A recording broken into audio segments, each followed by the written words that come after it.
Bayangkan seorang jawara paling sakti di tanah Sunda, yang kulitnya tak mempan ditembus pedang, tombak, bahkan peluru sekalipun, tiba-tiba tersungkur bersimbah darah hanya karena sebatang lidi. Inilah rahasia besar yang selama ini tersembunyi. Saat keangkuhan ilmu kebal, Prabu Kian Santang runtuh seketika di hadapan sosok Sayyidina Ali, tanpa ada satupun sentuhan fisik yang mengenainya. Apa yang sebenarnya terjadi di padang pasir itu, dan kekuatan gaib apa yang membuat sang satria Pajajaran ini akhirnya bertekuk lutut. Simak kisah luar biasa ini sampai akhir, karena setiap detiknya akan membongkar rahasia kesaktian yang di luar nalar manusia. Sebelum kita masuk ke dalam ceritanya, mari kita bangun persaudaraan di sini. Silakan tekan tombol subscribe dan nyalakan loncengnya agar channel ini terus berkembang, menebar siar sejarah. Saya berdoa bagi setiap tangan yang menekan tombol subscribe. Semoga Allah mudahkan segala urusanmu, dilimpahkan rezeki yang berkah, dan dikumpulkan bersama orang-orang soleh di surga kelak. Amin. Ya Rabbal Alamin.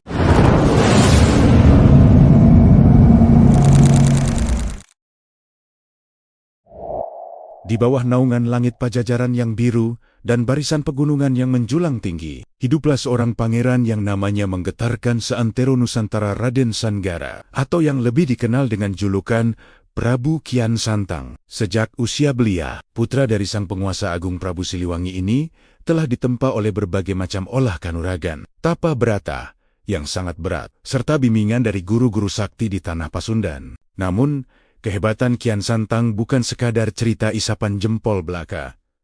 Ia adalah pemilik tubuh yang konon mustahil untuk dilukai oleh benda apapun yang ada di kolong langit ini. Setiap jengkal kulitnya bagaikan dilapisi baja gaib yang tak kasat mata, membuat pedang yang tajam akan tumpul seketika saat menyentuh kulitnya. Tombak yang runcing akan patah berkeping-keping, dan anak panah yang melesat cepat hanya akan jatuh, seperti menyentuh dinding batu yang kokoh.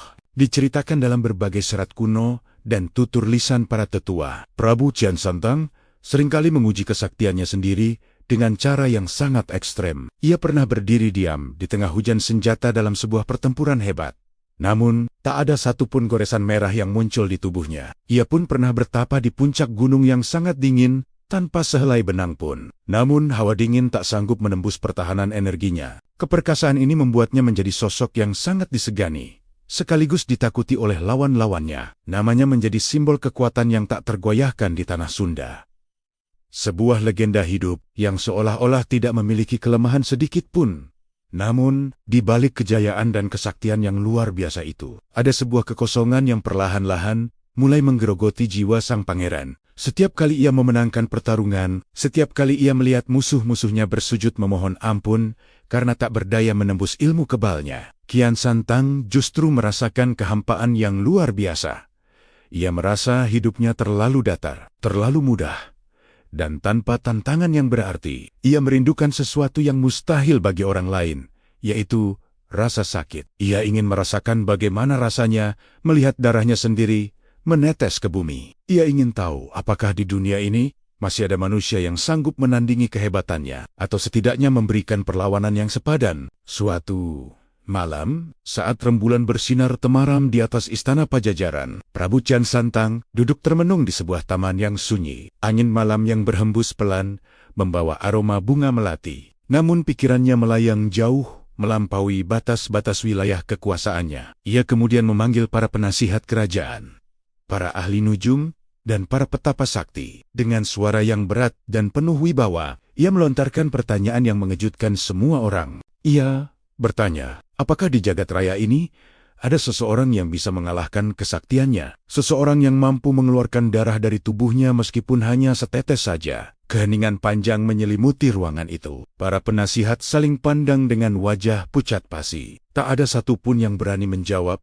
karena bagi mereka, mencari orang yang bisa mengalahkan Kian Santang adalah hal yang mustahil. Di tengah keheningan yang mencekam itu, majulah seorang kakek tua yang rambut dan jenggotnya sudah memutih semua. Seorang petapa yang sudah lama menghabiskan waktunya di gua gelap untuk mencari hakikat kehidupan. Sang petapa itu berkata dengan suara yang gemetar Namun tenang, bahwa jika sang pangeran memang benar-benar ingin mencari lawan yang sejati, maka lawan itu tidak akan ditemukan di tanah Nusantara. Sang petapa menjelaskan bahwa di sebuah negeri yang sangat jauh, di seberang samudera yang sangat luas, di tanah yang tandus dan penuh dengan padang pasir, ada seorang pria yang memiliki kekuatan yang bukan berasal dari dunia ini. Pria itu konon tidak membutuhkan senjata tajam untuk menaklukkan lawan. Ia memiliki cahaya dalam jiwanya yang bisa meruntuhkan gunung dan membelah lautan. Mendengar hal itu, api semangat dalam diri Kian Santang langsung berkobar hebat. Matanya yang tajam, bagaikan elang, kini berbinar-binar penuh ambisi. Ia tidak bertanya siapa nama pria itu. Ia tidak bertanya seberapa banyak pasukannya. Yang ia pedulikan hanyalah satu hal. Ia harus bertemu dengan orang tersebut dan membuktikan apakah ilmu kebalnya benar-benar sempurna atau justru hanya sebutir debu di hadapan kekuatan yang diceritakan oleh sang petapa tadi. Tanpa membuang waktu lebih lama lagi, Prabu Kian Santang langsung mempersiapkan segalanya. Ia tidak membawa pasukan besar. Ia tidak membawa peti emas. Ia hanya membawa tekad yang bulat dan niat untuk menuntaskan rasa penasarannya yang sudah bertahun-tahun terpendam. Perjalanan yang ditempuh Kian Santang bukanlah perjalanan biasa. Ia menggunakan ilmu meringankan tubuh dan kemampuan supranaturalnya untuk menyeberangi samudera dalam waktu yang sangat singkat. Setiap langkahnya adalah doa, dan setiap hela nafasnya adalah ambisi untuk bertemu dengan sang penakluk tersebut. Ia melintasi badai yang mengamuk di tengah laut. Ia melewati hutan-hutan terlarang yang dihuni oleh makhluk-makhluk gaib. Hingga akhirnya, bau air laut mulai berganti dengan aroma debu padang pasir yang menyengat. Kian Santang telah sampai di Tanah Suci, di wilayah di mana peradaban baru sedang tumbuh dengan pesatnya di bawah panji-panji kebenaran. Namun, sesampainya di sana, Kian Santang tertegun sejenak. Ia melihat pemandangan yang sangat jauh berbeda dengan tanah kelahirannya yang hijau, royo-royo. Di sini hanya ada hamparan pasir sejauh mata memandang. Panas matahari yang menyengat seolah-olah ingin membakar kulit siapapun yang melintas. Namun anehnya, Kian Santang merasa ada sebuah energi yang sangat besar menyelimuti tempat ini. Sebuah getaran yang membuat jantungnya berdegup lebih kencang dari biasanya. Ia mulai berjalan menyusuri jalanan kota, bertanya kepada setiap orang, mencari sosok yang disebut-sebut sebagai Ali bin Abi Thalib, seorang kesatria yang kabarnya memiliki kunci untuk membuka tabir kesaktiannya. Setiap orang yang ditanya memberikan reaksi yang sama. Mereka menunjuk ke arah pinggiran kota dengan wajah yang penuh rasa hormat. Kian Santang terus melangkah. Kakinya yang kuat menembus panasnya pasir tanpa merasa kepanasan sedikit pun, karena ilmu kebalnya masih bekerja dengan sempurna. Namun, di tengah perjalanan, Kian Santang tiba-tiba dihentikan oleh pemandangan yang sangat janggal di kejauhan. Ia melihat seorang pria yang terlihat sangat sederhana, memakai jubah yang sudah usang, sedang duduk di bawah pohon kurma sambil memegang sebatang lidi kecil di tangannya. Pria itu tampak sedang menunggu seseorang. Wajahnya sangat tenang dan damai, seolah-olah tidak ada beban sedikit pun dalam hidupnya. Kian Santang mendekat dengan penuh rasa percaya diri. Ia merasa bahwa pria tua yang sederhana ini hanyalah penduduk biasa yang mungkin bisa memberitahunya lokasi kediaman Ali bin Abi Thalib. Namun, saat jarak mereka hanya tinggal beberapa langkah lagi, tiba-tiba sang pria tua itu menatap langsung ke arah mata Kian Santang. Tatapan itu bukan tatapan biasa. Ada sebuah kekuatan magnetis yang sangat kuat, yang membuat langkah kaki sang pangeran Pajajaran itu mendadak terasa sangat berat, seolah-olah bumi di bawahnya sedang menariknya untuk berhenti. Kian Santang terkejut, namun ia mencoba menutupi rasa herannya dengan bersikap sombong. Ia tidak menyadari bahwa di detik itulah, untuk pertama kalinya dalam hidupnya, sebuah kekuatan yang di luar nalar mulai merayap masuk, mencoba menguji seberapa kuat sebenarnya dinding baja gaib yang selama ini ia bangga-banggakan. Pria tua itu kemudian tersenyum tipis, sebuah senyuman yang penuh dengan rahasia besar. Ia perlahan-lahan berdiri, dan tanpa mengucapkan sepatah kata pun, ia menancapkan sebatang lidi kecil yang ia pegang tadi ke dalam pasir dengan gerakan yang sangat lembut, seolah-olah sedang menancapkan jarum ke dalam kapas. Pria itu kemudian menantang Kian Santang untuk mencabut lidi tersebut sebelum melanjutkan perjalanannya. Kian Santang tertawa terbahak-bahak, merasa terhina dengan tantangan yang dianggapnya sangat remeh tersebut. Namun, saat tangannya mulai menyentuh lidi itu, sebuah kejutan besar terjadi yang akan mengubah seluruh jalan hidup sang pangeran selamanya. Saat jari-jari Prabu Kian Santang mencengkeram lidi kecil tersebut, ia merasakan sebuah getaran dahsyat yang menghantam seluruh urat syarafnya. Lidi yang terlihat rapuh itu mendadak terasa seberat gunung yang membebani seluruh jiwanya. Nafasnya mulai tersengal, keringat dingin mulai mengucur, dan yang lebih mengerikan, ia merasakan sebuah tekanan gaib yang mulai meretakkan pertahanan ilmu kebalnya dari dalam. Apakah lidi sederhana ini akan menjadi akhir dari keangkuhan sang jawara tanah Sunda? Dan siapakah sebenarnya sosok pria misterius yang mampu melakukan hal mustahil ini tanpa menyentuh tubuh Kian Santang sedikit pun?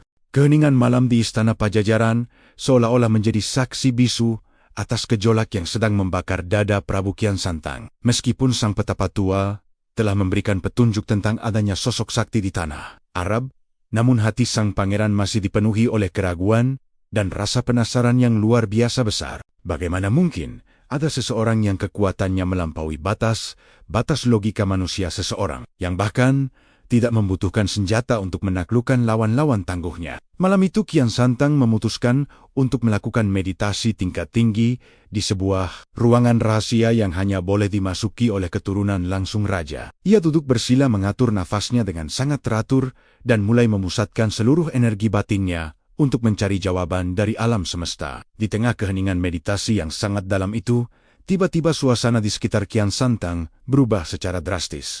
Ruangan yang tadinya gelap gulita mendadak dipenuhi oleh cahaya keemasan yang sangat terang, namun lembut di mata. Dalam keadaan antara sadar dan tidak, Kian Santang melihat sebuah penglihatan gaib yang sangat nyata. Ia melihat hamparan padang pasir yang sangat luas, di mana langitnya berwarna biru jernih dan matahari bersinar dengan sangat terik. Di tengah padang pasir itu berdiri sebuah bangunan berbentuk kubus, berwarna hitam, yang dikelilingi oleh ribuan orang yang sedang berjalan melingkar dengan penuh kekhusyukan. Getaran energi dari penglihatan itu begitu kuat hingga membuat tubuh kebal Kian Santang bergetar hebat. Ia mendengar suara yang sangat berwibawa.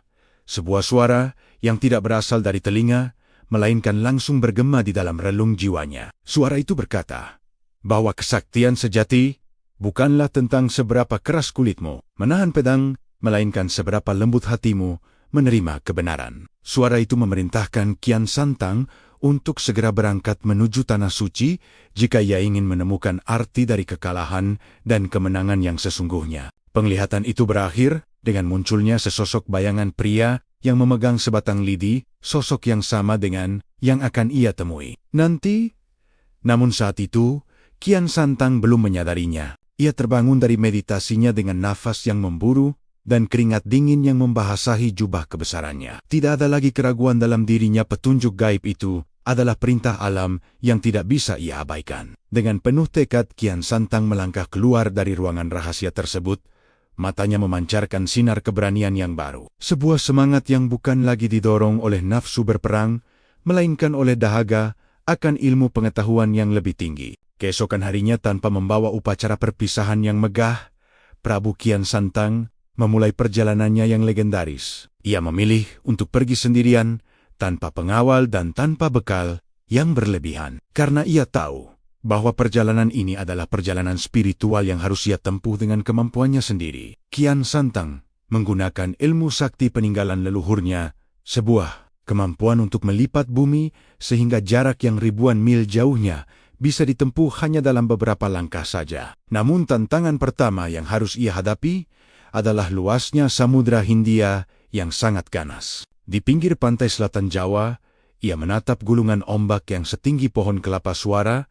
Deburan air laut yang menghantam karang terdengar seperti raungan naga yang sedang marah. Orang biasa mungkin akan gemetar melihat pemandangan itu, namun bagi Kian Santang, samudra ini hanyalah sebuah ujian kecil untuk membuktikan seberapa besar niatnya. Ia mulai melangkah di atas permukaan air laut. Kakinya tidak tenggelam sedikit pun, seolah-olah ia sedang berjalan di atas tanah yang padat. Inilah ilmu berjalan di atas air yang telah ia kuasai dengan sempurna. Namun perjalanan ini jauh lebih berat dari sekadar latihan di telaga istana. Di tengah samudera, Kian Santang harus berhadapan dengan badai yang sangat dahsyat. Langit mendadak menjadi gelap petir, menyambar-nyambar di atas kepalanya dengan suara yang memekakan telinga. Dan angin puyuh mulai terbentuk di sekelilingnya. Gelombang raksasa mencoba menelan tubuh sang pangeran. Namun dengan tenang, Kian Santang terus melangkah. Ia mengerahkan energi perlindungannya, membuat sebuah kubah transparan yang membungkus tubuhnya, sehingga air laut dan badai tidak bisa menyentuhnya sama sekali. Ia merasa bahwa alam semesta seolah-olah sedang menguji kesabarannya, mencoba menghalangi langkahnya menuju Tanah Suci. Namun, setiap hambatan yang datang justru membuat keyakinannya semakin kokoh. Ia merasa bahwa ada sesuatu yang sangat berharga yang sedang menantinya di ujung perjalanan ini. Selama berhari-hari berada di tengah laut, Kian Santang tidak merasakan lapar atau haus karena energinya telah menyatu dengan alam sekitarnya. Ia melihat berbagai macam fenomena ajaib di tengah samudera, mulai dari kemunculan ikan-ikan raksasa yang memberikan hormat saat ia melintas hingga cahaya-cahaya misterius yang muncul dari dasar laut dalam seolah-olah ingin menuntun arah perjalanannya. Namun tantangan terbesar bukanlah fisik, melainkan godaan pikiran. Di tengah kesunyian samudera yang tak berujung, bayangan masa lalu mulai bermunculan di benaknya. Ia melihat kembali kejayaannya saat menaklukkan musuh-musuh. Ia melihat kemewahan istana Pajajaran, dan ia mendengar suara-suara yang membujuknya untuk kembali pulang. Suara-suara itu berkata, mengapa ia harus bersusah payah pergi ke negeri yang jauh hanya untuk mencari orang yang mungkin tidak lebih hebat darinya. Kian Santang menyadari bahwa ini adalah serangan batin, sebuah ujian mental untuk melihat apakah egonya masih menguasai jiwanya. Dengan ketajaman batinnya, ia mengusir semua bayangan itu dan terus memfokuskan pikirannya pada tujuan utamanya, yaitu menemukan Ali bin Abi Thalib. Setelah melewati ribuan mil perjalanan yang melelahkan, aroma laut mulai berganti dengan hembusan angin yang kering dan panas. Kian Santang mulai melihat garis pantai yang berbeda, dengan tanah Nusantara, pantai yang berbatu dengan perbukitan yang tandus. Ia tahu bahwa ia telah sampai di wilayah Jazirah Arab. Ia mendarat dengan anggun di pesisir pantai.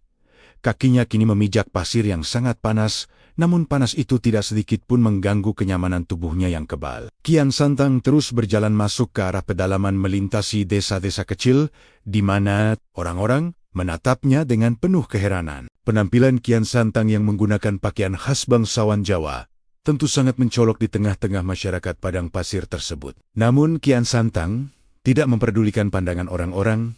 Ia terus melangkah menuju pusat kota, Mekah, tempat yang ia lihat dalam penglihatan gaibnya di Istana Pajajaran. Sepanjang perjalanan di daratan Arab, Kian Santang mulai merasakan adanya perbedaan atmosfer spiritual yang sangat mencolok. Di tanah Sunda, ia terbiasa dengan energi yang bersifat mistis dan penuh dengan aroma magis dari hutan-hutan tua. Namun di sini, ia merasakan sebuah energi yang sangat murni, sangat bersih, dan sangat menenangkan hati. Setiap kali ia melewati orang-orang yang sedang melakukan ibadah, ia merasa ada sebuah getaran lembut yang menyentuh dinding energi kebalnya. Ia mulai bertanya-tanya, kekuatan macam apa yang bisa membuat orang-orang di sini tampak begitu damai, meskipun hidup di tengah lingkungan yang sangat keras dan tandus. Rasa penasarannya semakin memuncak.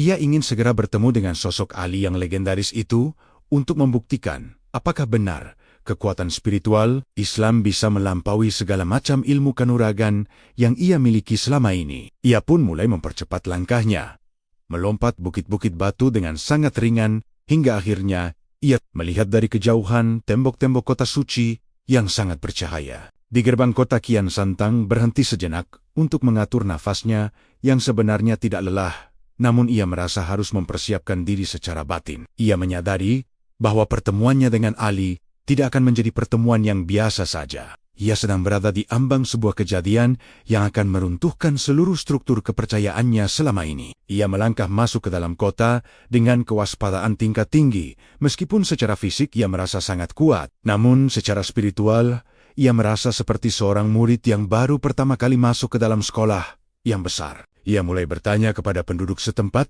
dengan menggunakan kemampuan telepatinya untuk memahami bahasa mereka. Setiap kali ia menyebut nama Ali bin Abi Thalib, mata penduduk tersebut akan berbinar penuh rasa hormat dan cinta. Hal yang membuat Kian Santang semakin heran, karena di tanah airnya pemimpin biasanya dihormati karena kekuatannya yang menakutkan, bukan karena cinta yang mendalam seperti ini. Langkah kaki Kian Santang membawanya ke sebuah padang terbuka di pinggiran kota yang teduh oleh beberapa pohon kurma. Di sanalah matanya menangkap sosok pria tua yang sedang duduk sendirian. Pria yang tampak sangat bersahaja, namun memancarkan wibawa yang sangat luar biasa besar, hingga membuat udara di sekitarnya terasa sangat tenang. Pria itu memegang sebatang lidi, benda yang sangat rapuh dan tidak berharga di mata seorang jawara seperti Kian Santang. Namun saat tatapan mata mereka bertemu, Kian Santang merasakan sebuah guncangan batin yang belum pernah ia rasakan sebelumnya. Ia merasa bahwa pria ini sudah menunggunya sejak lama,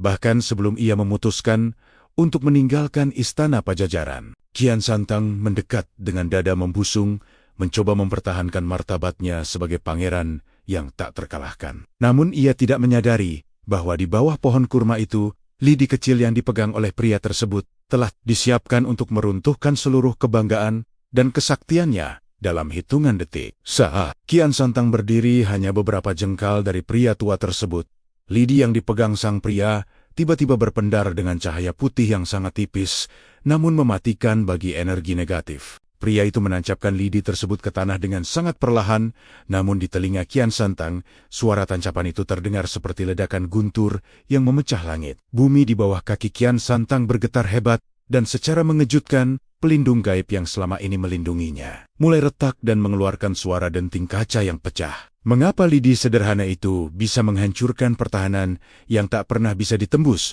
oleh senjata pusaka manapun? Dan benarkah pria tua di hadapannya ini adalah Ali bin Abi Thalib yang sedang menguji kesombongan sang jawara Nusantara? Langkah kaki Prabu Kian Santang akhirnya terhenti tepat beberapa meter di depan seorang pria tua yang sedang duduk bersila di bawah bayangan pohon kurma yang rindang. Suasana di sekitar tempat itu mendadak terasa sangat berbeda, seolah-olah waktu berhenti berputar dan angin gurun yang tadinya panas, menyengat, kini berubah menjadi hembusan yang sangat sejuk dan menenangkan jiwa. Kian Santang berdiri dengan tegak, tangannya bersedekap di dada, sementara matanya yang tajam menatap sosok di hadapannya dengan penuh selidik. Pria tua itu tampak sangat sederhana, mengenakan jubah putih yang sudah mulai pudar warnanya dan sorban yang terikat rapi di kepalanya. Wajahnya memancarkan cahaya ketenangan yang sangat dalam, sebuah ketenangan yang belum pernah Kian Santang temukan pada guru-guru saktinya di Pajajaran. Pria itu tidak membawa pedang Zulfikar yang legendaris.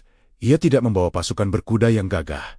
Ia hanya memegang sebatang lidi kecil di tangan kanannya. Sebuah pemandangan yang bagi Kian Santang sangatlah menghina martabat seorang satria yang datang jauh-jauh melintasi samudera. Dengan suara yang lantang dan penuh wibawa, Kian Santang memecah keheningan padang pasir tersebut. Ia bertanya dengan bahasa yang tegas, menanyakan di mana keberadaan Ali bin Abi Thalib, sosok yang katanya memiliki kesaktian di luar nalar manusia. Kian Santang bercerita tentang maksud kedatangannya, tentang rasa bosannya, karena tidak ada satupun senjata di tanah Jawa yang mampu menembus kulitnya, dan tentang keinginannya untuk menguji apakah benar Islam memiliki kekuatan yang bisa menaklukkan ilmu kebalnya. Pria tua itu hanya tersenyum tipis, sebuah senyuman yang sangat tulus. Namun di mata Kian Santang terlihat seperti sebuah ejekan yang halus. Pria itu tidak langsung menjawab siapa dirinya. Ia justru bertanya balik dengan nada yang sangat lembut, mengapa seorang pangeran yang begitu perkasa justru mencari rasa sakit dan kekalahan? Bukankah semua orang di dunia ini berlomba-lomba untuk menjadi yang tak terkalahkan? Pertanyaan itu menghujam jantung. Kian Santang membuatnya terdiam sejenak, karena ia tidak menyangka akan mendapatkan jawaban filosofis seperti itu. Kian Santang yang sudah terbiasa dengan penghormatan tinggi di tanah airnya, merasa sedikit tersinggung dengan ketenangan pria tersebut. Ia merasa energinya yang meluap-luap seolah-olah diserap oleh kehadiran pria tua ini. Untuk menunjukkan kekuatannya, Kian Santang mulai mengerahkan sedikit energi dalamnya, membuat debu-debu di sekitar kakinya mulai berputar bagaikan angin puting beliung kecil. Ia ingin menunjukkan bahwa ia bukanlah orang sembarangan yang bisa diajak bicara santai. Namun reaksi pria tua itu sungguh di luar dugaan. Ia tetap duduk dengan tenang, bahkan sehelai rambutnya pun tidak bergerak terkena hembusan energi Kian Santang. Pria itu kemudian berkata dengan nada yang tetap rendah, bahwa jika Kian Santang ingin bertemu dengan Ali, maka ia harus membuktikan terlebih dahulu bahwa ia layak untuk berdiri di hadapannya. Syaratnya sangat sederhana.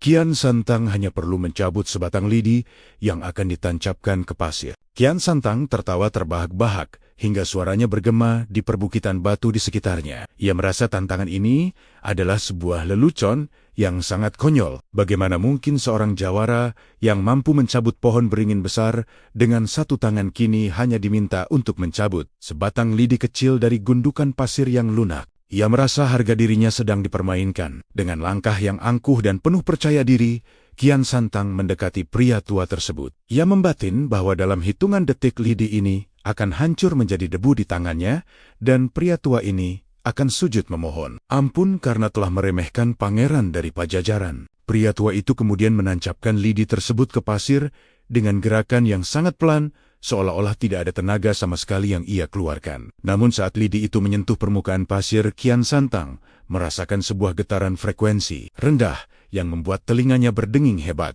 Kian Santang berhenti tepat di depan lidi tersebut. Ia melihat lidi itu hanya masuk beberapa sentimeter ke dalam pasir, tampak sangat rapuh dan mudah patah. Dengan senyum meremehkan, Kian Santang mengulurkan tangan kanannya. Ia tidak berniat mengeluarkan tenaga dalam. Ia hanya ingin mencabutnya seperti mengambil sebatang rumput. Namun saat jari-jarinya mulai menyentuh batang lidi tersebut, sebuah keajaiban yang mengerikan terjadi. Tiba-tiba saja, lidi itu terasa sangat dingin, sedingin es yang membeku selama ribuan tahun. Namun di saat yang sama, ia memancarkan panas yang membakar telapak tangannya. Kian Santang menarik tangannya dengan cepat karena terkejut. Ia menatap telapak tangannya yang kini memerah, sebuah tanda yang belum pernah ia alami seumur hidupnya. Karena ilmu kebalnya seharusnya melindungi dari segala jenis suhu ekstrim. Ia mulai menyadari bahwa ada sesuatu yang salah dengan tempat ini, atau mungkin dengan pria tua yang duduk di hadapannya. Rasa penasaran Kian Santang kini berubah menjadi kemarahan yang meluap.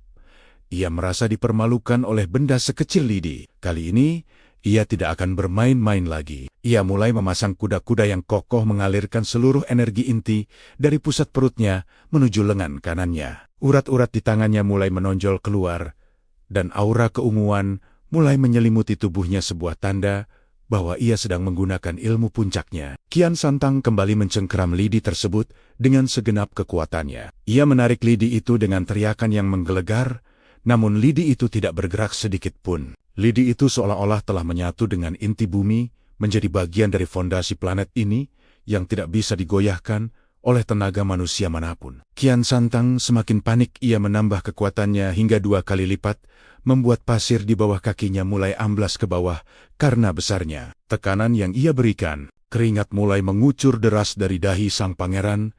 Nafasnya menjadi pendek dan berat. Ia merasa seolah-olah sedang mencoba mengangkat seluruh pegunungan di tanah Jawa sekaligus. Setiap kali ia menarik lidi tersebut, ia merasakan sebuah serangan balik yang menghantam batinnya. Energi yang ia keluarkan seolah-olah dipantulkan kembali kepadanya dengan kekuatan yang lebih besar. Di sisi lain, pria tua itu tetap duduk diam dengan mata yang terpejam. Mulutnya terlihat komat kamit membacakan sesuatu yang tidak dimengerti oleh Kian Santang. Aura di sekitar lidi itu kini berubah menjadi cahaya putih yang menyilaukan mata, membuat pandangan Kian Santang mulai kabur. Sang pangeran Pajajaran itu mulai merasa pusing. Seluruh ilmu kanuragan yang selama ini ia banggakan seolah-olah menjadi beban yang sangat berat di dalam tubuhnya sendiri. Puncak dari kejadian ini terjadi saat Kian Santang mengerahkan seluruh sisa tenaganya untuk satu tarikan terakhir yang sangat dahsyat. Ia berteriak hingga urat lehernya menegang, namun tiba-tiba saja ia merasakan sesuatu yang sangat asing mengalir di bawah kulitnya. Untuk pertama kalinya dalam sejarah hidupnya, pori-pori di lengan Kian Santang mulai mengeluarkan cairan merah yang kental. Darah segar mulai menetes dari tangan sang jawara yang katanya tidak bisa ditembus oleh senjata manapun. Kian Santang terpaku diam melihat tetesan darahnya sendiri yang jatuh ke atas pasir putih.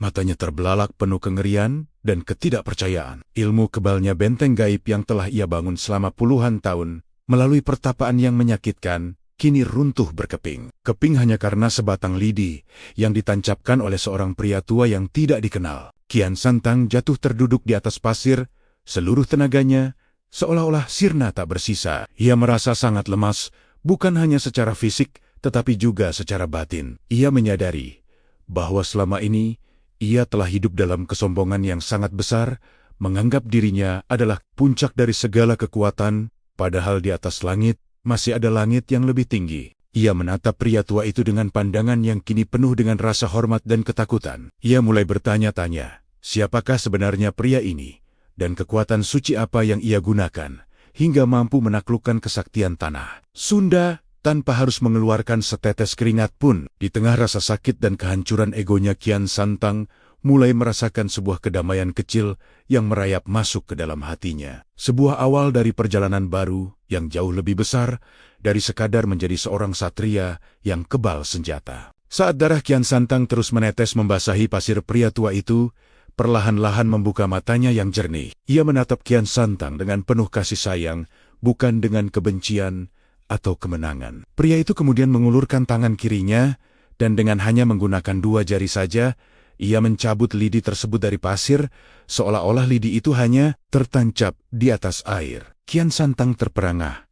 Ia merasa jiwanya seolah-olah sedang dicuci bersih dari segala kekotoran masa lalu. Pria tua itu kemudian berkata bahwa lidi itu hanyalah ujian untuk hatinya, dan kini saatnya Kian Santang mengetahui siapa sebenarnya sosok di hadapannya. Apakah benar pria yang mampu meruntuhkan gunung kesombongan ini adalah Saidina Ali, sang pintu gerbang ilmu pengetahuan? Dan rahasia besar apa yang akan diungkapkan pria itu hingga membuat Kian Santang rela melepaskan seluruh gelar kebangsawanannya demi menjadi seorang pengembara ruhani? Darah merah yang menetes dari pori-pori kulit Prabu Kian Santang seolah-olah menjadi tinta yang menuliskan babak baru dalam sejarah hidupnya. Ia menatap telapak tangannya sendiri dengan tatapan kosong. Rasa perih yang menjalar di lengannya terasa sangat asing, namun nyata. Sebuah pengingat bahwa dinding baja gaib yang selama ini ia agung-agungkan telah hancur berkeping-keping hanya karena sebatang lidi. Kian Santang merasa dunianya seolah-olah runtuh.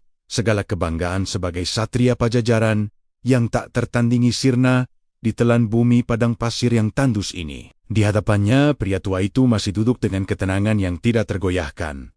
Wajahnya tidak menunjukkan raut kemenangan atau kesombongan, melainkan sebuah pancaran kasih sayang yang sangat tulus, seolah-olah ia sedang melihat seorang anak kecil yang baru saja terjatuh saat belajar berjalan. Pria tua itu kemudian mengulurkan tangan kirinya dengan gerakan yang sangat lembut dan bersahaja. Tanpa mengerahkan tenaga sedikit pun, ia menjepit batang lidi itu dengan ibu jari dan jari. Telunjuknya lalu mengangkatnya keluar dari pasir, seolah-olah lidi itu hanya tertancap di atas gumpalan kapas yang empuk. Kian Santang terbelalak. Ia yang tadi mengerahkan seluruh tenaga inti hingga memecahkan pembuluh darahnya sendiri, kini melihat lidi itu terangkat dengan begitu mudahnya. Kejadian ini benar-benar di luar nalar dan merobek logika kanuragan yang ia pelajari selama puluhan tahun. Kian Santang merasa lemas. Lututnya yang biasanya kokoh bagaikan pilar istana kini tak sanggup lagi menahan beban. Tubuhnya ia jatuh bersimpuh di atas pasir panas,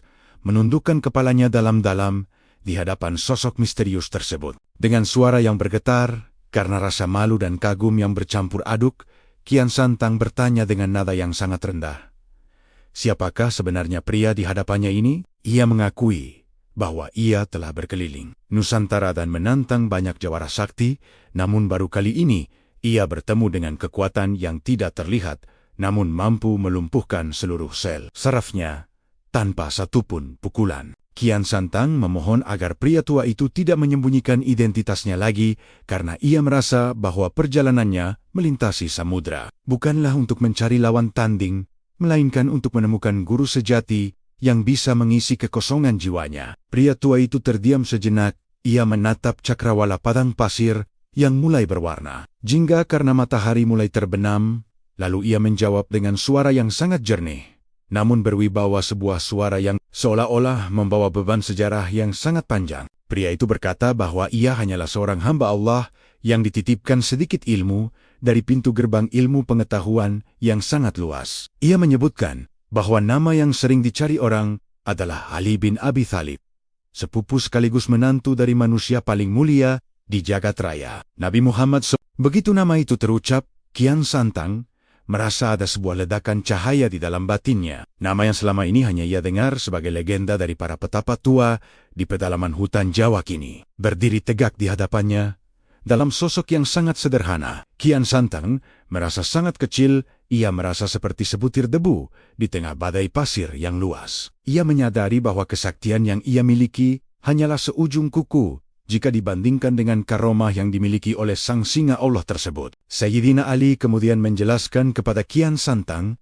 bahwa kekuatan yang baru saja ia rasakan bukanlah kekuatan sihir atau guna-guna, melainkan kekuatan keyakinan kepada Sang Pencipta yang memiliki alam semesta beserta isinya. Beliau menjelaskan bahwa Lidi itu tidak memiliki kekuatan apapun, namun ketaatan kepada Allah lah yang membuatnya tidak bisa digoyahkan oleh tangan-tangan yang dipenuhi oleh keangkuhan. Kian Santang mendengarkan setiap kata yang keluar dari lisan Sayyidina Ali dengan penuh saksama.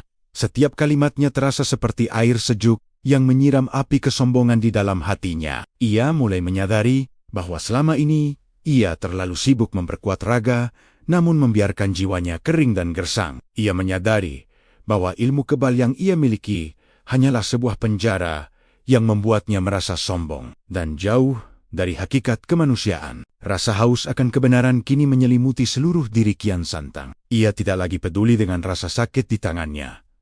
Ia tidak lagi peduli dengan statusnya sebagai pangeran mahkota dari kerajaan besar di tanah Sunda. Ia memohon dengan sangat kepada Sayyidina Ali untuk diizinkan menjadi muridnya, untuk diajarkan bagaimana cara mengenal Tuhan yang kekuatannya mampu meluluhkan baja tanpa api. Namun, Sayyidina Ali tersenyum dan berkata bahwa ilmu yang ia miliki bukanlah untuk dimiliki secara pribadi, melainkan untuk dibagikan kepada siapa saja yang memiliki hati yang bersih. Beliau mengajak Kian Santang untuk masuk ke dalam sebuah lingkaran persaudaraan yang baru, sebuah jalan hidup yang mengutamakan kedamaian, keadilan, dan ketundukan total kepada Sang Khalik. Di bawah naungan pohon kurma yang saksi bisu itu, Sayyidina Ali mulai mengajarkan kalimat tauhid kepada Kian Santang. Beliau meminta Kian Santang untuk melepaskan segala bentuk jimat mantra dan ilmu hitam yang masih tersisa di dalam dirinya. Proses pelepasan ilmu ini terasa sangat berat bagi Kian Santang. Ia merasa seperti ada akar-akar energi yang dicabut paksa dari tulang sumsumnya. Namun setiap kali ia merasa kesakitan, Sayyidina Ali meletakkan tangannya di atas pundak Kian Santang, memberikan energi ketenangan yang luar biasa, hingga rasa sakit itu berubah menjadi rasa lega yang belum pernah ia rasakan sebelumnya. Kian Santang mulai menangis. Air matanya jatuh membasahi pasir. Maka sebuah tangisan penyesalan sekaligus kebahagiaan karena ia merasa telah lahir kembali sebagai manusia yang baru. Pertemuan di padang pasir itu bukan hanya sekadar adu kesaktian, melainkan sebuah proses penyucian jiwa yang sangat dahsyat. Kian Santang mulai memahami bahwa tujuan hidup manusia bukanlah untuk menjadi yang terkuat di bumi, melainkan untuk menjadi hamba yang paling bertakwa. Ia belajar tentang kerendahan hati dari sosok Ali, yang meskipun sangat sakti dan berilmu tinggi, tetap memilih untuk hidup sederhana dan melayani umat. Kian Santang merasa malu mengingat bagaimana ia dulu berjalan di istana Pajajaran dengan penuh keangkuhan, merasa bahwa dunia ada di bawah kakinya. Kini ia merasa lebih terhormat hanya dengan duduk bersila di atas pasir belajar tentang makna satu titik di bawah huruf Ba yang sering dijelaskan oleh sang guru. Matahari kini telah benar-benar tenggelam menyisakan langit malam yang bertabur bintang-bintang yang sangat terang. Di tengah kesunyian gurun, Kian Santang merasakan sebuah getaran spiritual yang sangat kuat menyatu dengan detak jantungnya. Ia merasa bahwa perjalanannya melintasi samudera adalah perjalanan takdir yang sudah dituliskan di Lauhul Mahfud. Ia kini bukan lagi Kian Santang yang haus akan darah lawan, melainkan Kian Santang yang haus akan cahaya ilahi. Ia berjanji dalam hatinya untuk membawa cahaya ini kembali ke tanah kelahirannya untuk menyelamatkan rakyatnya dari kegelapan dan membawa mereka menuju jalan keselamatan yang telah ia temukan di tanah suci ini. Namun tantangan baru kini menantinya, karena untuk membawa perubahan besar di Pajajaran, ia harus berhadapan dengan ayahnya sendiri, Sang Raja Agung yang juga memiliki kesaktian yang luar biasa dan sangat teguh pada keyakinan lama. Sayyidina Ali menatap murid barunya itu dengan pandangan yang penuh makna. Beliau memberikan sebuah tugas yang sangat berat namun mulia kepada Kian Santang. Beliau meminta Kian Santang untuk menetap sejenak di tanah suci untuk mendalami syariat dan hakikat Islam. Sebelum kembali ke Nusantara, Kian Santang menerima tugas itu dengan penuh kepatuhan. Ia siap mengabdikan dirinya untuk belajar meskipun itu berarti ia harus menunda kepulangannya ke tanah Sunda.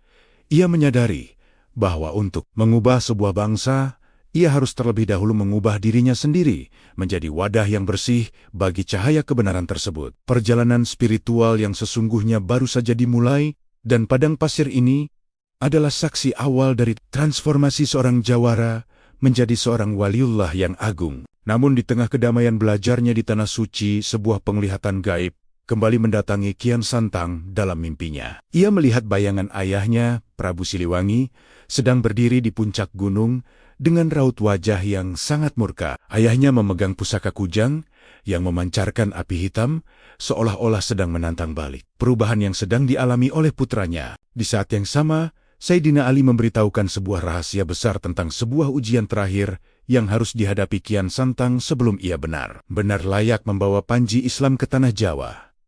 Ujian apakah yang dimaksud oleh sang pintu ilmu, dan mampukah Kian Santang menghadapi kesaktian ayahnya sendiri dengan ilmu baru yang ia dapatkan tanpa harus menumpahkan darah keluarga? Hari-hari berganti menjadi minggu, dan minggu pun melebur menjadi bulan di Tanah Suci, Mekah. Namun bagi Prabu Kian Santang waktu seolah-olah kehilangan maknanya saat ia berada di bawah bimbingan sang pintu ilmu Sayyidina Ali bin Abi Thalib, sang pangeran yang dulunya terbiasa memerintah di istana megah. Pajajaran kini hidup dalam kesederhanaan yang sangat bersahaja.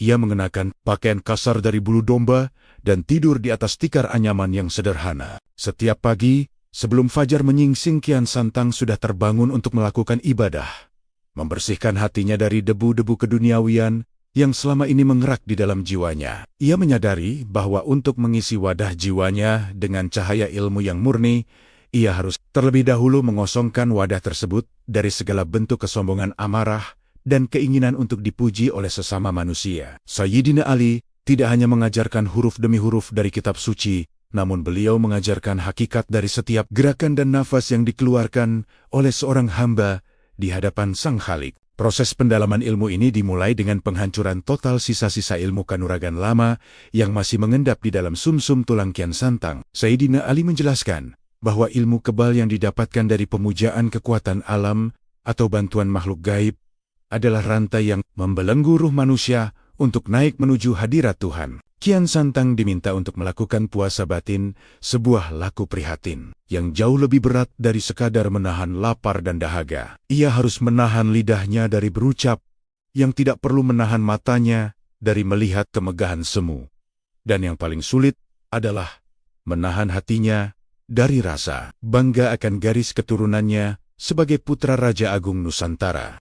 Dalam setiap sujudnya di depan Ka'bah, Kian Santang seringkali menangis terseduh. Ia merasa betapa kerdilnya dirinya selama ini menganggap diri sakti, padahal hanya sebutir pasir di padang gurun yang luas. Sayyidina Ali seringkali mengajak Kian Santang duduk di sudut Masjidil Haram, membukakan rahasia-rahasia spiritual yang membuat akal pikiran sang pangeran bergetar hebat. Beliau mengajarkan bahwa kesaktian yang sejati bukanlah kemampuan untuk terbang di angkasa atau menghilang dari pandangan mata, melainkan kemampuan untuk tetap sabar saat dihina dan tetap rendah hati saat dipuja. Kian Santang belajar tentang keadilan, tentang bagaimana seorang pemimpin harus menjadi pelayan bagi rakyatnya, bukan pemeras bagi kaum yang lemah.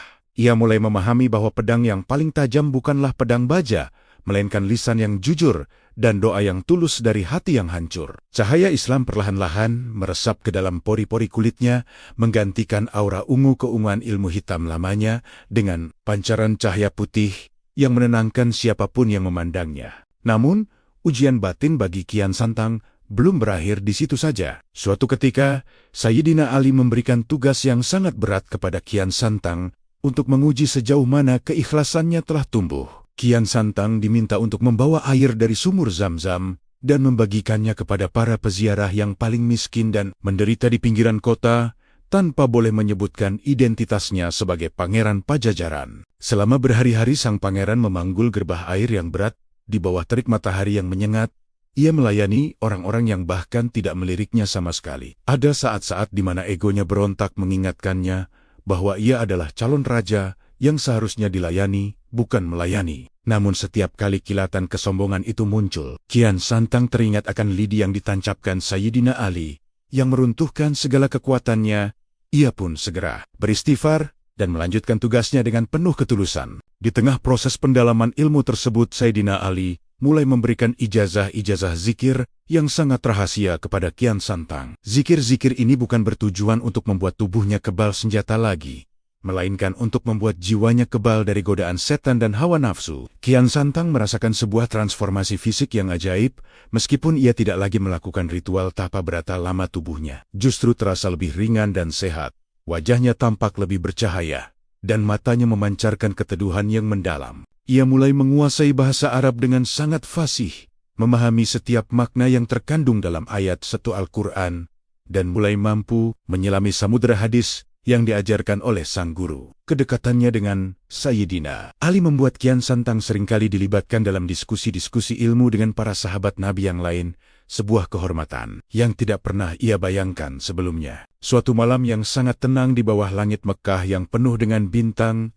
Sayyidina Ali memanggil Kian Santang untuk duduk lebih dekat dengannya. Beliau berkata bahwa waktu bagi Kian Santang untuk menetap di Tanah Suci sudah hampir mencapai puncaknya. Beliau memuji ketekunan dan kebersihan hati muridnya dari Nusantara tersebut. Namun Sayyidina Ali memberikan peringatan bahwa ilmu yang telah didapatkan di sini akan menghadapi ujian yang sangat nyata saat Kian Santang kembali ke tanah airnya. Beliau menjelaskan bahwa dakwah di Tanah Jawa tidaklah mudah, karena Kian Santang harus berhadapan dengan tradisi lama yang sudah berakar ribuan tahun dan kesaktian para resi, serta pendeta yang tidak akan tinggal diam melihat kedatangan agama baru. Kian Santang menunduk takzim.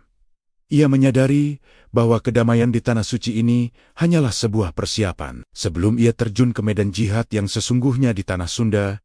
Dalam pembicaraan rahasia malam itu, Sayyidina Ali memberikan sebuah kenang-kenangan spiritual kepada Kian Santang. Beliau meletakkan tangannya di atas dada Kian Santang dan membacakan sebuah doa yang membuat seluruh tubuh sang pangeran bergetar. Ia merasa seperti ada arus energi murni yang mengalir masuk dan menetap di dalam jantungnya. Beliau berpesan agar Kian Santang selalu menjaga silaturahmi dengan para ulama dan habaib di masa depan, serta menjaga keluhuran akhlak di atas segalanya. Kian Santang merasa jiwanya telah benar-benar matang. Ia bukan lagi seorang pemuda yang haus akan pembuktian diri, melainkan seorang daka satu yang siap mengorbankan segalanya demi syiar Islam. Ia pun mulai mempersiapkan diri untuk perjalanan pulang membawa sebuah amanah besar yang beratnya melebihi beratnya Gunung Cermai di tanah kelahirannya. Sebelum keberangkatannya, Kian Santang melakukan tawaf wada, sebuah tawaf perpisahan dengan Ka'bah yang sangat mengharukan. Ia memeluk dinding Baitullah dengan cucuran air mata. Ia memohon kekuatan agar tetap istiqomah dalam menjalankan perintah Allah di negeri yang masih gelap akan cahaya iman. Ia teringat akan ayahnya Prabu Siliwangi dan rakyat Pajajaran yang sangat ia cintai. Ia bermimpi untuk melihat mereka semua bersujud kepada Tuhan yang satu, melepaskan segala bentuk penyembahan kepada berhala dan makhluk halus. Kian Santang menyadari bahwa kepulangannya nanti mungkin akan memicu konflik besar, namun ia sudah memiliki senjata yang jauh lebih ampuh dari keris atau tombak, yaitu senjata doa dan kesabaran yang ia pelajari dari sang pintu ilmu. Sayyidina Ali melepas keberangkatan muridnya itu di perbatasan kota dengan sebuah pelukan hangat yang sangat bapa. Beliau memberikan sepucuk surat rahasia yang hanya boleh dibuka saat Kian Santang sudah sampai di daratan Jawa dan menghadapi jalan buntu dalam dakwahnya. Dengan membawa tongkat kayu sederhana dan sebuah tas berisi kitab suci, Kian Santang mulai melangkah menjauhi kota Mekah. Ia tidak lagi menggunakan ilmu melipat bumi untuk pamer kekuatan. Ia berjalan dengan langkah yang tenang, namun pasti menyatu dengan alam sekitarnya. Perjalanan pulang ini menjadi ajang bagi Kian Santang untuk mempraktekkan ilmu-ilmu hikmah yang ia dapatkan, menolong orang-orang di sepanjang jalan, dan menyebarkan pesan perdamaian kepada setiap jiwa yang ia temui. Namun di tengah perjalanannya melintasi samudra menuju Nusantara, Kian Santang merasakan sebuah firasat buruk yang sangat kuat dari arah timur. Ia merasakan adanya benturan energi yang sangat dahsyat di tanah kelahirannya, seolah-olah ada kekuatan kuno yang sedang bangkit untuk menyambut kedatangannya dengan penuh kemurkaan. Kian Santang mempercepat zikirnya. Ia tahu bahwa Pajajaran sedang tidak baik-baik saja. Ia pun mulai melihat di cakrawala batinnya sosok-sosok bayangan hitam yang mengelilingi istana ayahnya, mencoba menghasut Sang Prabu Siliwangi agar menentang putra mahkotanya sendiri. Dakwah Kian Santang ternyata harus dimulai dengan sebuah ujian keluarga yang paling menyakitkan, sebuah pilihan antara bakti kepada orang tua atau bakti kepada pencipta alam semesta. Saat kapal yang membawa Kian Santang mulai mendekati pelabuhan di tanah Sunda, langit yang tadinya cerah mendadak berubah menjadi gelap gulita, tertutup awan hitam yang bergulung-gulung bagaikan naga raksasa. Angin puyuh bertiup kencang mencoba membalikkan kapal tersebut, dan dari kejauhan terdengar suara tawa gaib yang sangat mengerikan, suara yang sangat dikenali oleh Kian Santang sebagai suara dari para penjaga gaib kerajaan Pajajaran. Di atas sebuah batu karang yang menjulang tinggi, berdiri sesosok bayangan yang sangat perkasa dengan mata yang menyala merah.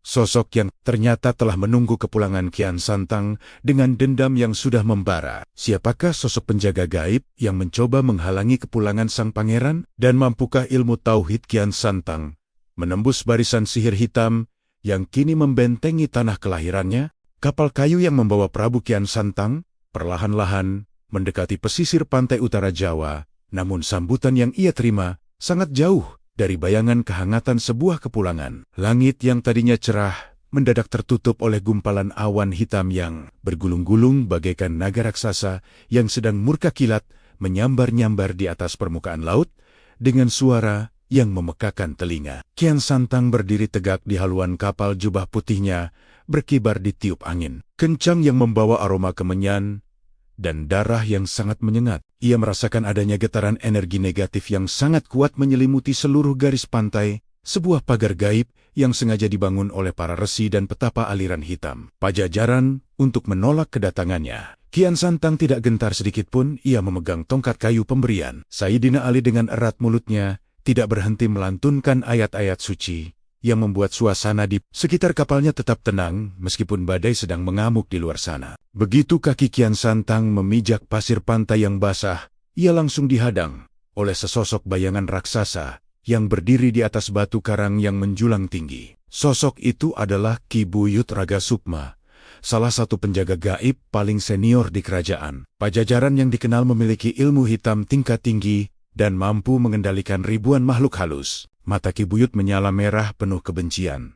Ia tertawa terbahak-bahak, hingga suaranya membuat air laut di sekitarnya bergolak hebat. Ia menuduh Kian Santang sebagai pengkhianat bangsa karena telah membuang keyakinan leluhur dan membawa agama asing yang dianggap akan merusak tatanan kedaulatan tanah Sunda.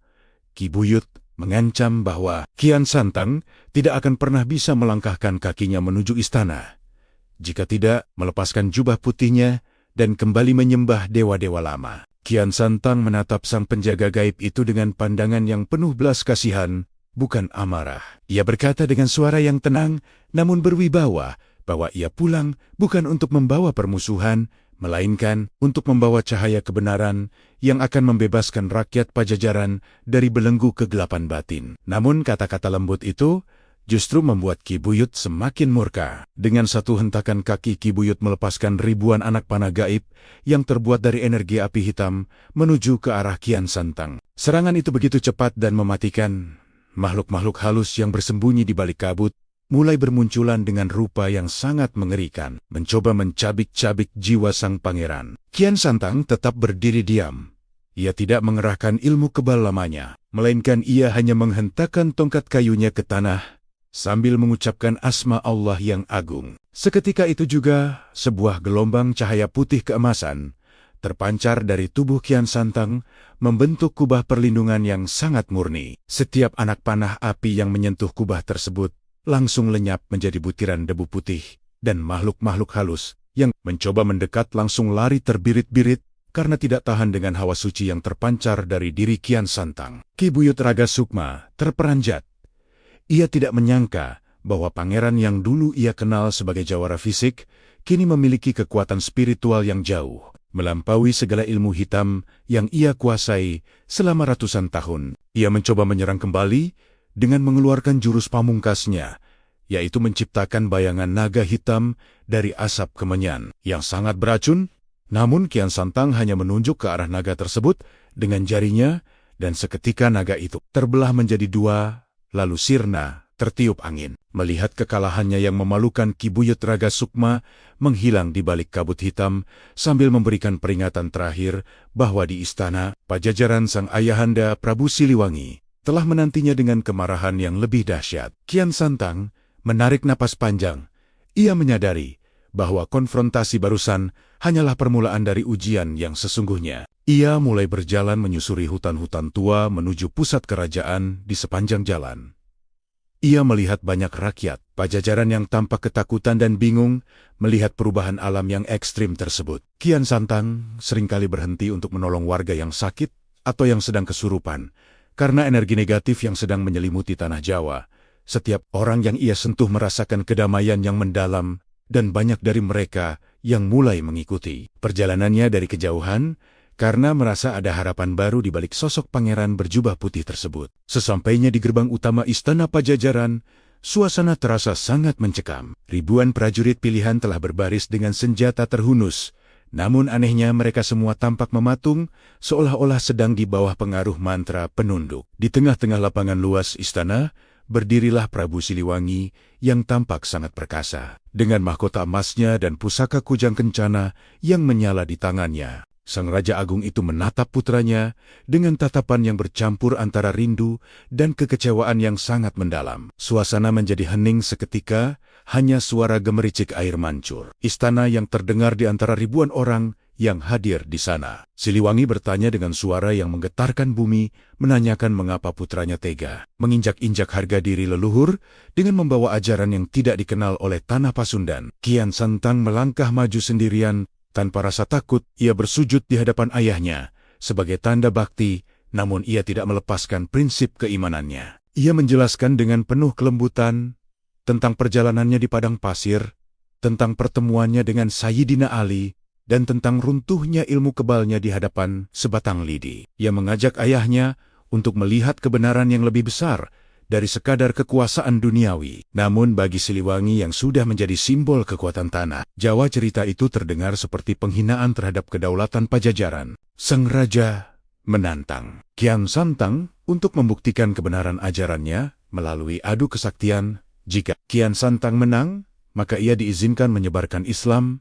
Namun jika kalah, ia harus dihukum mati sebagai pengkhianat kerajaan. Konfrontasi batin antara ayah dan anak ini mencapai puncaknya saat Siliwangi mulai melepaskan energi maung Pajajaran yang sangat legendaris. Seluruh area istana bergetar hebat, awan di langit membentuk formasi harimau raksasa yang siap menerkam. Kian Santang menyadari bahwa ia tidak boleh melawan ayahnya dengan kekerasan karena hal itu hanya akan menambah kebencian. Ia memutuskan untuk menggunakan ilmu sabar dan ilmu tawakal yang ia pelajari di Mekah. Saat Siliwangi menyerang dengan kecepatan kilat, Kian Santang hanya menghindar dengan gerakan yang sangat lembut, seperti tarian setiap serangan ayahnya, seolah-olah menembus ruang kosong. Siliwangi semakin penasaran dan mengeluarkan seluruh kemampuan puncaknya, menciptakan badai api yang mengepung Kian Santang dari segala arah. Di tengah kepungan api tersebut, Kian Santang justru duduk bersila dan mulai melantunkan di zikir jahir, yang suaranya terdengar merdu, namun penuh kekuatan getaran. Ilahi. Anehnya api yang menyala-nyala itu mendadak menjadi dingin dan berubah menjadi hamparan bunga mawar yang harum, sebuah mukjizat yang membuat seluruh prajurit yang tadinya mematung langsung jatuh bersujud karena terpukau. Prabu Siliwangi terhenti sejenak. Ia melihat ketenangan yang luar biasa di wajah putranya, sebuah ketenangan yang tidak pernah ia temukan pada ribuan musuh yang pernah ia kalahkan. Ia mulai merasakah adanya kekuatan yang sangat murni di balik sosok Kian Santang, sebuah kekuatan yang bukan berasal dari makhluk halus atau jin penjaga, melainkan kekuatan yang berasal dari Sang Pencipta jagat raya. Namun keangkuhan seorang raja besar tidak mudah luluh begitu saja. Siliwangi merasa harga dirinya dipertaruhkan di depan rakyatnya. Ia kemudian mengangkat kujang kencana setinggi-tingginya dan bersiap melakukan serangan penghabisan yang konon bisa menghancurkan sebuah gunung. Kian Santang membuka matanya. Ia menatap ayahnya dengan penuh kasih sayang, dan air mata yang mengalir di pipinya. Ia berkata bahwa ia lebih baik mati di tangan ayahnya daripada harus melepaskan kebenaran yang telah ia temukan. Siliwangi yang sedang memuncak amarahnya, mendadak ragu ia melihat bayangan istrinya dan masa kecil. Kian Santang dalam tatapan mata putranya tersebut terjadi perang batin yang sangat dahsyat. Di dalam diri sang penguasa Pajajaran tersebut, antara keinginan untuk mempertahankan tradisi atau mengakui kebenaran yang nyata di depan matanya. Tepat saat kujang kencana akan diayunkan, tiba-tiba bumi Pajajaran diguncang oleh ledakan suara haib yang sangat dahsyat dari arah gunung gede. Sebuah cahaya hitam pekat muncul dari bawah tanah istana, menghalangi pandangan semua orang. Dari balik cahaya hitam itu, muncul sosok makhluk purba yang merupakan danyang paling tua di tanah Jawa yang merasa terancam dengan kedatangan Islam.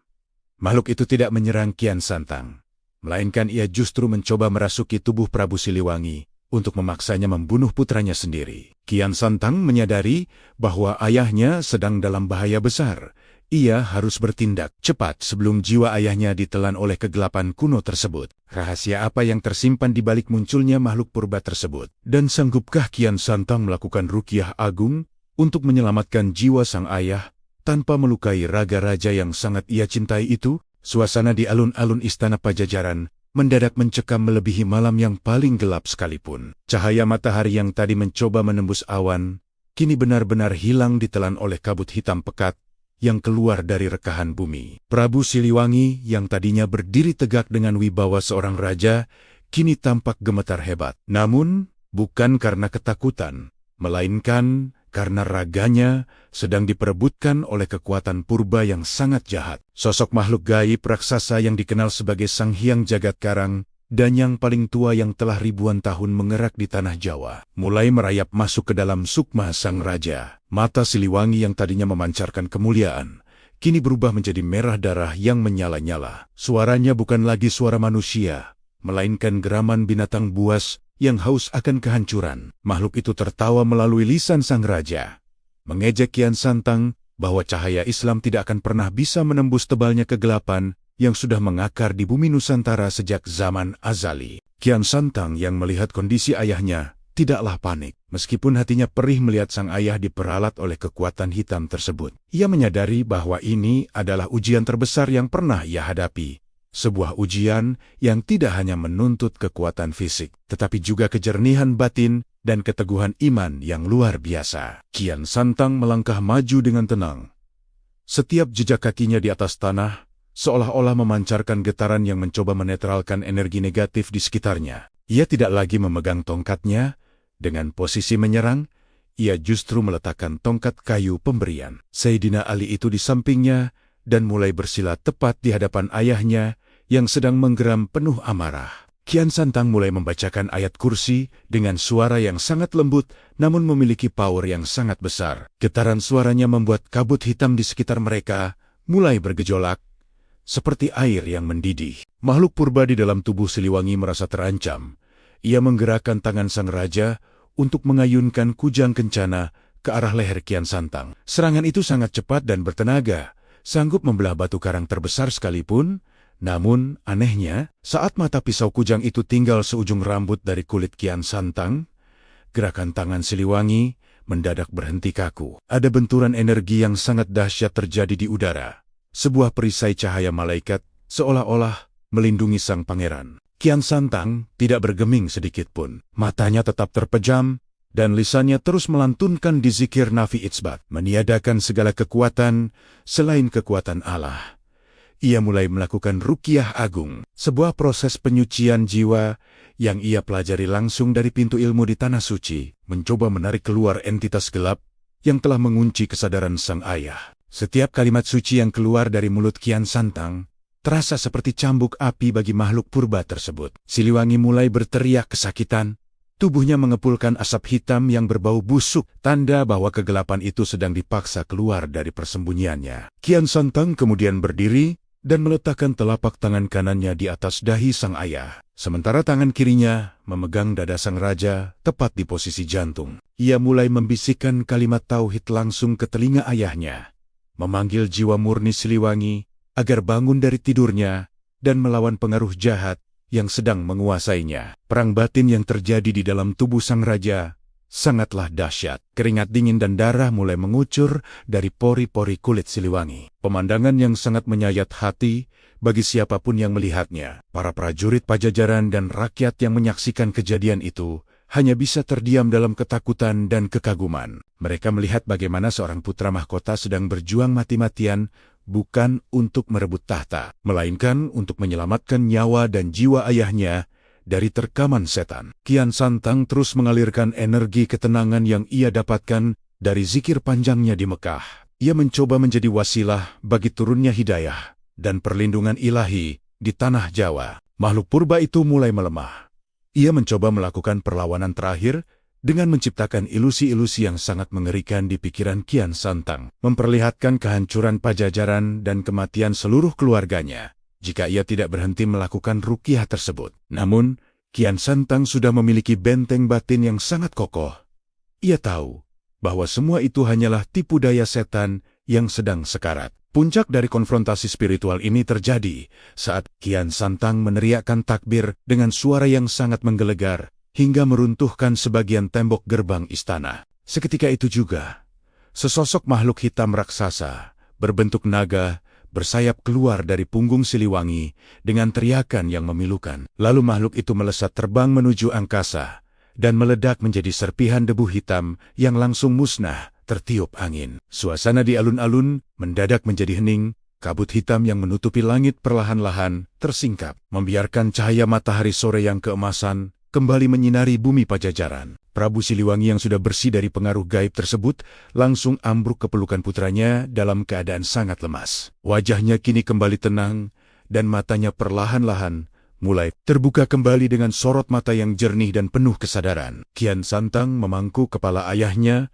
dengan penuh kasih sayang. Ia mengusap sisa darah dan keringat di wajah sang raja dengan ujung jubah putihnya yang kini sudah kotor terkena debu pertempuran. Siliwangi menatap wajah putranya dengan tatapan yang sangat dalam.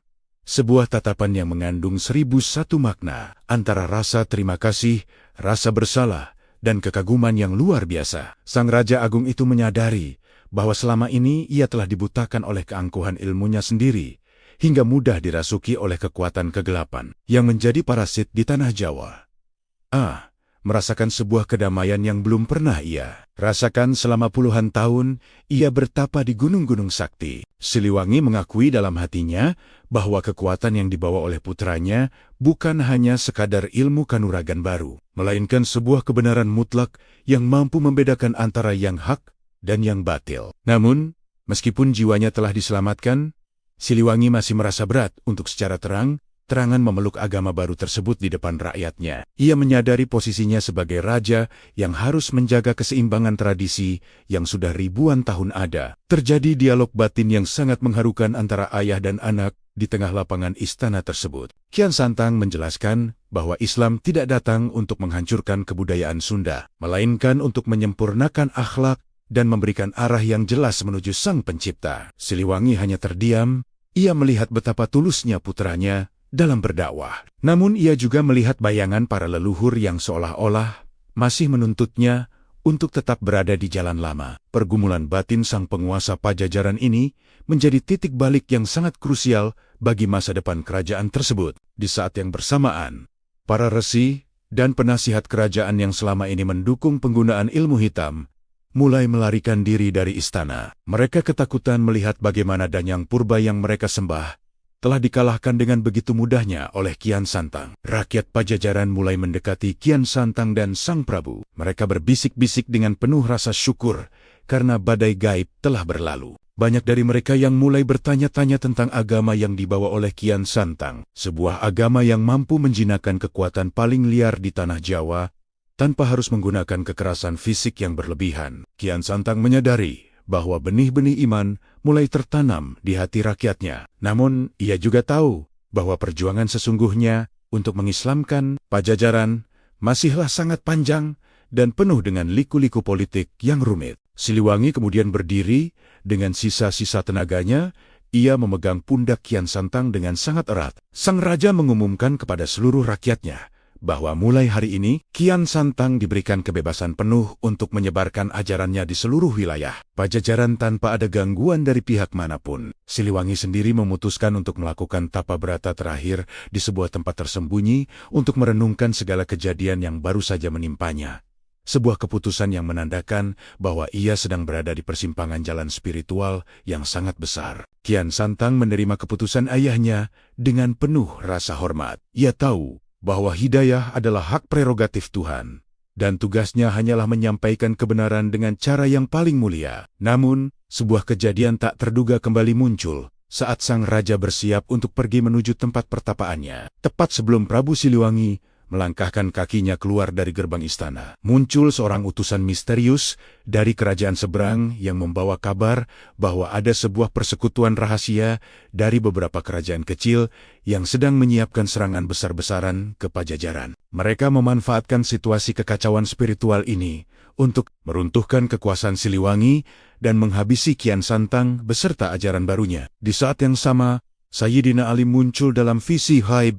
Kian Santang memberikan peringatan bahwa surat rahasia yang ia bawa dari Mekah harus segera dibuka, karena di dalamnya terdapat kunci untuk menghadapi musuh yang tidak terlihat oleh mata telanjang. Musuh apakah yang sebenarnya sedang mengintai Pajajaran, dan rahasia besar apa yang tertulis dalam surat Sayyidina Ali yang akan mengubah peta kekuatan di Nusantara selamanya? Angin kencang yang membawa kabar peperangan dari kerajaan-kerajaan tetangga seolah-olah menjadi ujian terakhir bagi keteguhan iman Prabu Kian Santang di tanah kelahirannya. Di tengah riuhnya persiapan prajurit Pajajaran yang masih bingung antara membela tradisi lama atau mengikuti cahaya baru, Kian Santang memilih untuk menepi sejenak di sebuah ruangan hening di puncak menara istana. Ia teringat akan amanah Sayyidina Ali bin Abi Thalib, sebuah surat rahasia yang terbungkus kain sutra hijau, yang hanya boleh dibuka saat jalan dakwah terasa buntu dan kegelapan mulai mengepung dari segala penjuru. Dengan tangan yang bergetar penuh takzim, Kian Santang membuka segel surat tersebut. Dan seketika itu juga, ruangan itu dipenuhi oleh aroma harum bunga surga yang menenangkan jiwa. Di dalam surat itu tidak terdapat strategi perang atau mantra-mantra sakti, melainkan hanya satu kalimat singkat namun sangat dalam yang tertulis dengan khat yang sangat indah. Sebuah kalimat yang berbunyi bahwa kemenangan sejati bukan terletak pada hancurnya raga musuh, melainkan pada takluknya hati mereka di hadapan kemuliaan akhlakmu. Kalimat itu seolah-olah menjadi kunci yang membuka seluruh pintu hikmah di dalam batin Kian Santang. Ia menyadari bahwa serangan dari persekutuan kerajaan-kerajaan kecil itu bukanlah ancaman fisik yang harus dihadapi dengan pedang, melainkan sebuah kesempatan untuk menunjukkan mukjizat kasih sayang Islam kepada seluruh Nusantara. Saat fajar menyingsing di ufuk timur, ribuan pasukan musuh telah mengepung gerbang Pajajaran dengan senjata yang terhunus dan sorak-sorai yang mengerikan. Mereka dipimpin oleh para jawara yang merasa terancam dengan hilangnya pengaruh ilmu hitam di tanah Jawa.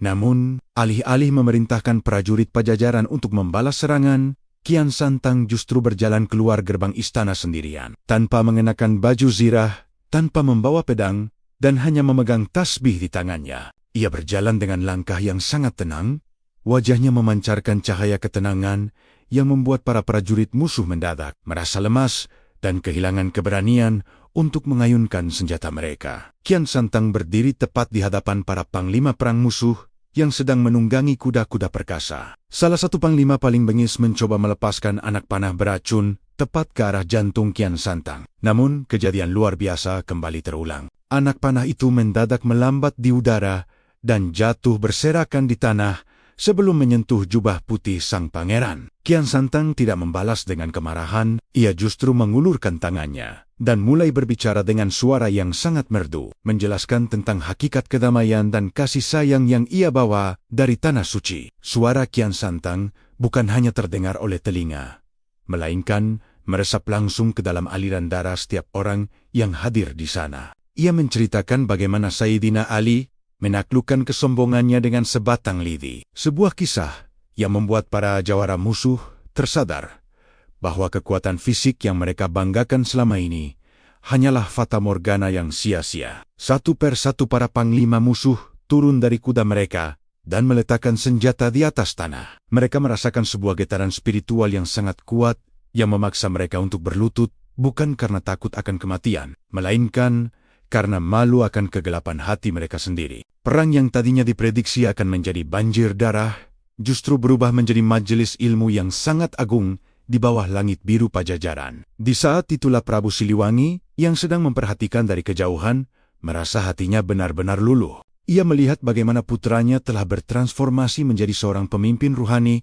yang jauh lebih perkasa dari dirinya saat masih memegang puncak kejayaan ilmu kanuragan. Siliwangi keluar dari persembunyiannya dan berjalan mendekati Kian Santang. Ia memeluk putranya di depan ribuan orang dan menyatakan bahwa mulai hari ini, Pajajaran adalah bumi yang terbuka bagi cahaya Islam. Meskipun Prabu Siliwangi sendiri memilih untuk melakukan perjalanan mistis yang dikenal dengan istilah ngahyang atau moksa sebagai bentuk penghormatannya terhadap garis takdir leluhur, ia telah merestui sepenuhnya langkah Kian Santang untuk mengislamkan seluruh wilayah Sunda.